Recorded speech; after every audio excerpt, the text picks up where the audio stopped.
Mesin kopi seharga mobil itu ngaruh di rasa atau di operasional aja? Ngaruh di dompet. Jadi, there's no right or wrong. There's only preference gitu kan. Yang right orang, lu aja. Kan?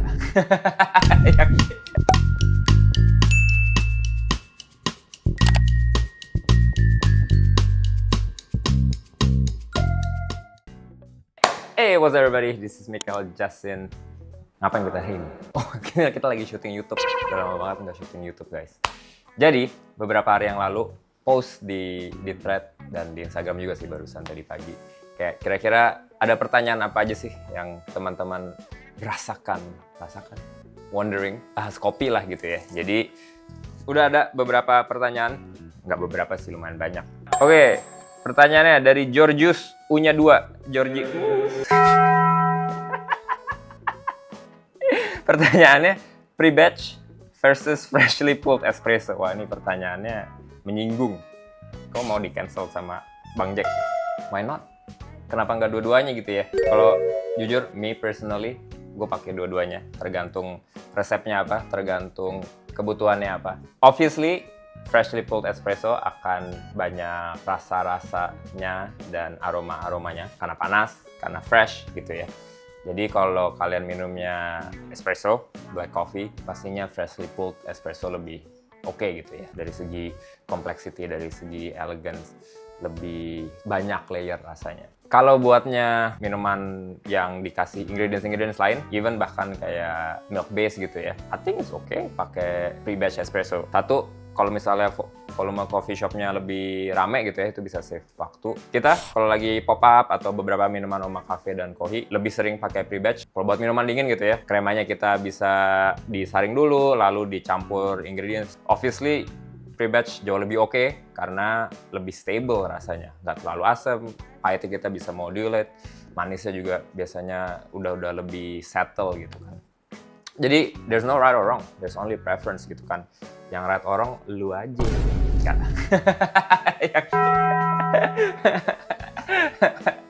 Nggak, maksudnya kayak, I think orang tuh stuck dengan romantic ideas-nya of specialty coffee sehingga tidak mengizinkan bahwa kopi ini bisa dipakai dengan cara lain gitu, nggak cuma satu cara doang. There's no right or wrong. Oke, terima kasih Georgie Uus. Pertanyaan berikutnya, ada orangnya di sini. Dari Oren Wahyudi. Mesin kopi seharga mobil itu ngaruh di rasa atau di operasional aja? Jawaban gue, ngaruh di dompet. Ya, ngaruh-ngaruh enggak. Pastinya sama kayak apapun gitu ya. Lu beli mobil atau kamera atau barang-barang apapun, semakin mahal pastinya akan semakin lebih lengkap teknologinya, lebih canggih gitu ya. Apakah kalian butuh teknologi secanggih itu? Belum tentu. Biasanya semakin mahal mesinnya akan semakin stabil temperaturnya, semakin stabil pressure-nya, semakin banyak fitur-fitur yang bisa dipakai. Apakah itu pre-infusion, pressure profiling. Nggak perlu mesin kopi paling mahal untuk bikin kopi paling enak. Tapi kopi yang sama, barista yang sama, dibuat di mesin yang paling murah dan dibuat mesin yang paling mahal, ya pasti rasanya akan beda gitu. Misalnya gue, ini boleh nyomong dikit ya, World Barista Champion. Bikin kopi, I don't know, ini yang kita lagi minum gitu ya. Kopi misalnya dari Ethiopia, Arabic Natural gitu. Udah oke nih kopinya. Baristanya gue bikin di mesin kopi dari merek apa aja, top of the range, sama mesin yang entry level, ya pasti rasanya akan lebih enak di yang top of the range gitu. Karena baristanya oke, kopinya oke, teknologinya mumpuni. Pastinya lebih oke gitu. Tapi kalau barista bego, mau dikasih mesin kopi yang paling mahal sama yang paling murah, mungkin nggak beda jauh gitu. Atau kalau misalnya barista jago, kopinya nggak enak gitu. Ya, jadi ngaruh di rasa dan operasional. Fikrat Juhara. Wih, pasti dia kalau kompetisi selalu menang karena juara. Nih kalau 17-an nih, pasti dia banyak dapat hadiah. Oke, 17-an kayak dolar. Preferensi coffee bar setup, manual brew dan espresso di rumah kalian sendiri kayak apa sih? Boleh nih abis ini biro pamer. Di rumah saya dan di rumah orang pada normalnya kayaknya agak berbeda karena saya kerjanya barista dan sering dapat, nggak semuanya gratisan, tapi sering dapat tools kopi gratisan dan ada beberapa yang bayar. Dulu jarang banget bikin kopi di rumah. Jadi gua dulu nggak punya coffee tools di rumah.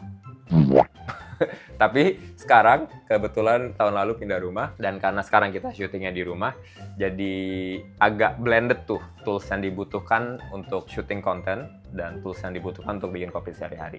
Jadi agak overpower sekarang tools di rumahnya. Ada, ini nggak dibayar ya, ini beli. FM grinder namanya, Yoda 100 mm bornya, conical. Overkill banget untuk di rumah, tapi butuh buat di sini karena bisa buat espresso, bisa buat filter, grindernya cepet. Ada mesin Victoria Arduino Prima Pro dikasih, obviously, I'm the brand ambassador. Sombong amat. Ada kettlenya gratisan dari Brewista. Biasanya kalau ke WBC gitu dikasih kettle lah itu. Hand grindernya kebanyakan dikasih orang. One Zipresso CP6 itu punyanya Yesi. Ada beberapa Vemobook dikasih karena Yesi dulu kerja bareng Vemobook. Ada Epios, hand grinder Epios. Itu juga dikasih. Udah kayaknya. Presso atau easy presso? Gak tahu, One Zipresso sih gue selalu ngomongnya. Tapi orang-orang Easy Presso. It's okay, gue bukan brand ambassador ya. I don't have to be accurate. Dripper punya banyak. Suka iseng gitu ya. Gue di rumah biasanya antara pakai Orea Z1, pakai Pulsar Mini, pakai Origami, sama UFO. Jadi antara itu. Itu deh. Tapi kalau di rumah orang lain sih, jujur guys, honestly, you don't need these tools to make good coffee. Butuh hand grinder yang paling oke, yang bisa kalian beli. Jadi kalau harus nentuin budget gitu ya, budgetnya dialokasin ke sana karena grinder yang paling penting untuk bikin kopi paling oke menurut gua. Habis itu sisanya pick one dripper, sisanya ya udah kopi aja kalian rotate. Dari Daily Eryandi, izin bang, dengan berkembang pesatnya industri ini kenapa source JB green beans jadi makin sulit didapatkan dalam tanda kutip keasliannya, dan kenapa lonjakannya tinggi banget ya? Suplainya tidak mencukupi atau gimana? Keaslian tuh maksudnya apa, Eryandi? Maksud kamu?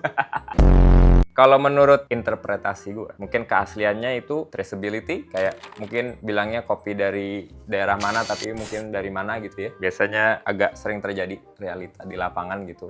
Ya, traceability susah gitu kan, karena kecuali kalian beneran sebagai roastery, direct trade, beneran belinya dari petaninya, itu pun dia kirimnya apa, lu belum tentu tahu gitu kan, nggak. Tapi ya, it's basic supply and demand di industri komoditi gitu ya, nggak cuma kopi doang, nasi, jagung, soy. Demand-nya gede banget, supply-nya nggak selalu ada, makanya ada pressure di lapangan untuk menuhin si demand itu dengan berbagai cara. Apakah itu dia membawa, kalau di Green Beans, biji kopi atau parchment dari daerah-daerah lain jadiin satu, lalu diekspor barengan, dijual barengan, bisa. Apakah semua orang bilang? Nggak selalu, gitu kan. It's very hard. Makanya juga ada ya grade-grade kopi gitu kan. Biasanya semakin tinggi grade-nya, semakin traceable, rasanya juga lebih, secara cupping score lebih tinggi. Kopi yang grade-nya rendah, ya traceability-nya lebih rendah, gitu. Kenapa lonjakannya tinggi banget belakangan? Ya, you know, like everything else these days. Ada berbagai macam geopolitical condition yang bikin lonjakan harganya tinggi. Dolar naik, walaupun kan kalau di kebun kopi pakai daun, nggak pakai dolar. Kopi dulu guys. Jadi gitu, semoga menjawab, walaupun jawabnya muter-muter, tapi ya gitulah, it's a very complex problem, tapi very real problem. Kopi hitam manual brew. Cara ngelatih sensori buat pemula gimana bang? Caranya adalah mencoba makanan, minuman, dan menghirup wangi-wangian sebanyak-banyaknya. Lalu kalian catat, kalian jurnal, lalu dikomunikasikan dengan teman-teman setongkrongan. Terus kerjaan gitu ya, kalau kerjanya kopi. Kenapa? Karena gue selalu bilang gitu ya, kayak cara kita melatih sensori dan mengembangkan sensori itu sama kayak belajar bahasa. Kalian harus punya vocabulary, kosakata yang banyak, dan kosakata ini kalian dapatkan dari nyobain buah, makanan, minuman, wangi-wangian. Lalu diingat-ingat, dicatat gitu ya, sama kayak kalian kalau lagi belajar kosakata di bahasa baru kan, diingat, dihafalin.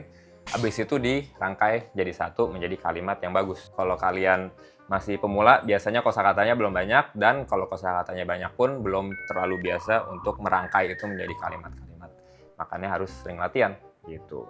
Dan semakin sering latihan akan semakin ngerti gimana cara merangkainya. Nah, cuman karena kita industri kopi itu industri yang sangat global, bahasa kopi kita belum tentu sama dengan bahasa kopi orang lain yang bahasanya juga beda dari kita, atau bahasanya sama pun kadang-kadang bahasa kopinya beda. Jadi tujuan kita akan selalu harus bisa meng-align, dikalibrasiin kalau yang ini, kalibrasiin understanding sensorinya. Seperti itu. Satrio.gumilang. Kenapa kalau good looking lebih gampang? Gampang berkoneksi atau terkoneksi pada plenger. Apalagi jago ngomong dan berwawasan. Guys, itu realita gitu ya. Kayak kalau lu presentable, ganteng dan cantik kan relatif. Tapi ada kira-kiranya lah gitu, beauty standard di negara yang satu, di culture yang satu. Kalau kalian memenuhi standar itu, well presented, well groomed, biasanya orang lebih reseptif terhadap kalian. Banyak research-nya yang udah bilang gitu kan. Kayak orang lebih at least dengerin, lebih incline buat ngeliat lu gitu kan. But that's just the first step, right? Itu adalah step pertama doang. Habis itu kalau lu nggak ada isinya juga, mereka cuma lihat 2 detik, habis itu mereka ngelengos lagi gitu kan. Jadi kalau kalian terlahir cantik dan ganteng ya berterima kasihlah pada yang memberikan itu. Kalau agak kurang-kurang dikit ya di groom gitu kan, apakah pakai cara fashionnya lebih oke, apakah ke gym, apakah berolahraga, apakah diet, sehingga kalian bentuknya presentable. Karena at the end of the day ya gitu, kalian hidup di dunia ya dengan berbagai macam ekspektasinya. Kalau kalian mau didengar, kalau kalian mau punya ruang, cara paling cepatnya adalah be well presented, baru abis itu berbobot, berisi, supaya once you get their attention stays with you. Itu yang lebih susah dibanding get attention these days gampang gitu kan. Bikin hook, jatuhin cup, 3 detik, langsung reelsnya banyak gitu. View-nya. But once you get their attention, the harder part is actually to maintain their attention. Seperti itu. Berikutnya, arsenic.id, bahas tips fashion barista. Fashion barista apa fashion saya? Saya barista. Tapi barista in general, pastinya kayak tadi mungkin udah dibahas dikit ya, harus well groomed. Kenapa? Karena kita sebagai hospitality worker, service worker, apalagi di Indonesia, biasanya dipandang dengan sebelah mata. Jadi don't give them any more reason to look down on you. Kalau lu nggak ngerti bahasa Inggris, jangan berikan mereka alasan untuk ngeremehin lu lagi. Lu udah apa ya, bukan disadvantage sih, tapi banyak prejudice tentang service worker. Ya lunya harus merepresentasikan diri well groomed supaya kalian di-respect. You respect yourself, people will respect you. Bukan berarti kalian harus pinjol untuk beli sepatu Salomon. Gue aja nggak punya sepatu Salomon. Tapi harus bersih, harus rapi, like well groomed gitu kan. Rambut jangan acak-acakan, kalau lagi nge-shave apalagi gitu kan. Kuku pendek, bisa ya udah gitu kan. Itu kan diri kalian, portfolio kalian. Kalau lagi di luar ya terserah. Tapi kalau lagi di cafe, lagi kerja, atau kalian lagi manggung nih, sekarang banyak barista-barista manggung gitu kan, banyak acara-acara ya, be presentable gitu. Nah, jadi begitulah sesi Q&A kita. Mudah-mudahan terjawab pertanyaannya beberapa. If you have more questions, kalau ada yang mau tanya-tanya lagi, silahkan tanya di kolom komentar. Kalau kalian suka dengan konten ini, dan kalian ingin membantu teman-teman media tim kami tetap mempertahankan pekerjaannya, tolong di like, komen, dan subscribe supaya kita tetap bisa syuting terus gitu. Thank you.